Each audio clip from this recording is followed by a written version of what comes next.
In Seattle, before the pandemic, just over half of homicide cases were closed or cleared. But the latest data available from 2021 shows that clearance rate dropped to just 24%. That means if you were killed in Seattle, that suspect has a 75% chance of getting away with murder. This is a horrible year for homicides. As Seattle sits at 63 homicides, or 64 if you count an unborn baby killed along with her mother, Seattle Police Deputy Chief Eric Barden painted this picture for us. We have record-setting homicide rate. We are likely to surpass any previous homicide rate at the end of this year. He points to a staffing shortage crisis. Seattle is down almost 350 officers. You eventually can't do more with less. You eventually do less with less, and that's unfortunately where we're at right now. We've got significant staffing crisis. Our state ranks dead last when it comes to the ratio of officers to people who live here. It's really concerning when, almost 50% of murders are going unsolved. So the outcome is obviously completely unacceptable for justice, for public safety, and for our community. Shalom, Yashar Allah. First and foremost, I'd like to give all praises, honor, and infinite glory to Yahweh, Bahashim, Yahweh Shai, Bahashim, Barakak Wadash. Double honors to the elders and to the apostles at Great Millstone. Peace and salutations to all you hopeful Dakim that are out there laboring, that are pushing this word in truth and in sincerity. This is your brother Amar from the GMS Boise, Idaho camp. And I wanted to make this video to just further prove the point of the state of lawlessness that America, Babylon the Great, is tumbling in. Ever since the BLM movement that had a lot of police officers canceled, or not canceled, fired, police budgets got canceled, got taken away out of the equation. So that they were doing, like the officer said, doing less with less because of everything that was going on with the riots and the hands up, don't shoot movement, and this is what you get, because lawlessness is going to be only increased because, first and foremost, it's a dangerous world, and a lot of the people don't want to be police officers anymore. They don't get funding for it, and they do a lot of, they get persecuted a lot more, so they're not getting away with a lot of blood on their hands like they used to be able to kill Jake left and right. And Seattle, if you remember, it was also one of those areas that the Chaz zone was able to go up and running. It was I think it was like a 4 or 3 block area that they had complete control over.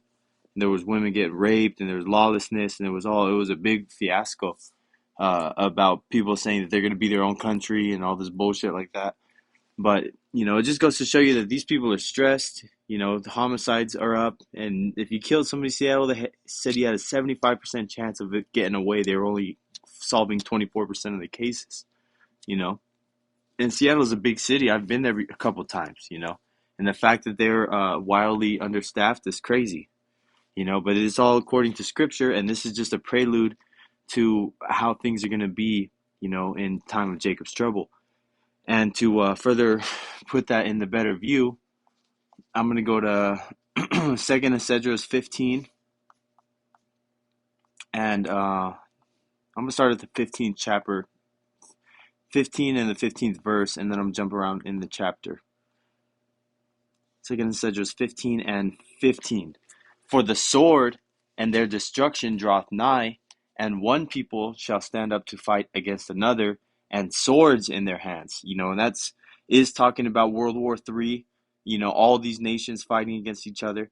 But also here in the United States, there's so many different melting pot of nationalities, beliefs, and religions, how people view life and how it should be lived, and all that is going to come to a point where everyone is just going to be fighting one another, neighbors, this militia group against that militia group, left wing versus right wing. There's just going to be anti-government people that are fighting for the government, against the government.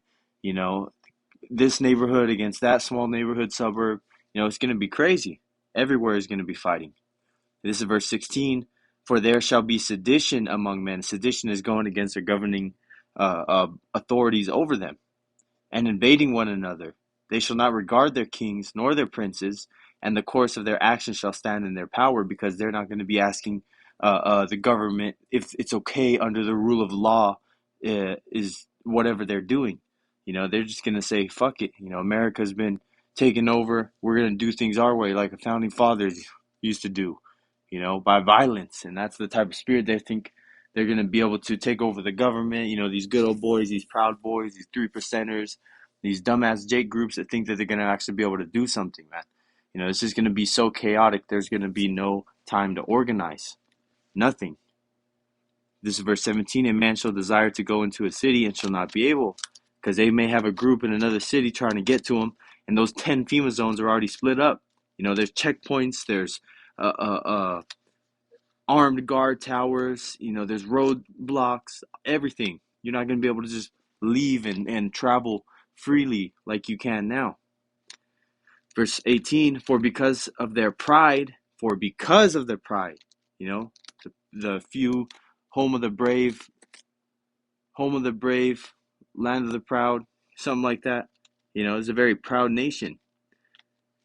For because of their pride, the city shall be troubled, the houses shall be destroyed, and men shall be afraid. If men, how much more the women? If the grown ass tough guys, big old buff fucking Jake you see in the gym, man, they're gonna be afraid.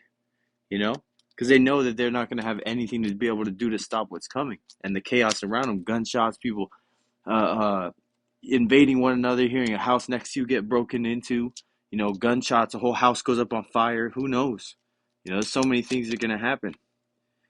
This is verse 19. A man shall have no pity upon his neighbor, but shall destroy their houses with the sword and spoil their goods because of the lack of bread and for great tribulation. So this is just another indicator of what is coming according to the scriptures as it is spoken of, specifically in this little area, but throughout the whole scriptures it tells how bad it's going to be in time of Jacob's trouble. And that news article just further proves it.